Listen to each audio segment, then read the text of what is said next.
Et on parle maintenant de la santé du lagon de Moorea. Une équipe de chercheurs de San Diego s'intéresse au combat qui se joue entre les algues et les coraux.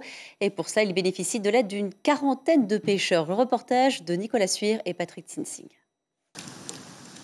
Travailler avec les pêcheurs lagonaires pour mieux connaître la biodiversité du lagon de Moorea.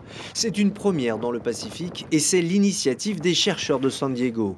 Ils ont convaincu une quarantaine de pêcheurs d'accepter un GPS pour observer leur zone de pêche. L'idée pour les scientifiques est de renforcer leurs données et pouvoir au final comprendre le combat entre les algues et les coraux.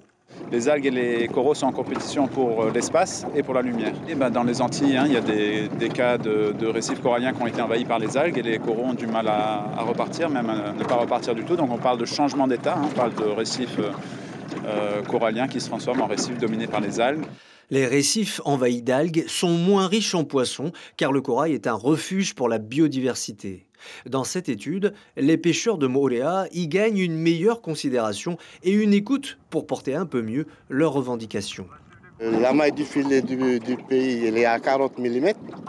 Les poissons qu'on pêche comme les ihis, les vétés, les pattes et les pahoros, on ne peut pas les attraper dedans. On ne peut pas les piéger.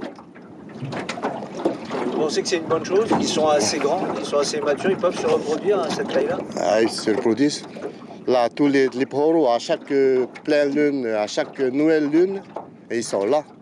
Selon l'étude Recopem, dont les résultats ont été rendus la semaine dernière, l'état des coraux n'est pas préoccupant. Et les scientifiques peuvent également se faire une meilleure idée de l'état du stock de poissons. On peut voir déjà une proportion plus importante de houmets, des tailles très raisonnables, même très supérieures à ce qui peut être compté, et ce qui permet de nuancer en fait la façon dont on perçoit l'état du stock. Et ça permet ensuite d'informer les décideurs. Les décideurs pourraient ainsi prendre des mesures plus appropriées quant au stock de poissons, comme par exemple renforcer ou diminuer les rahui. L'information en continu sur Polynésie la première, Internet et réseaux sociaux.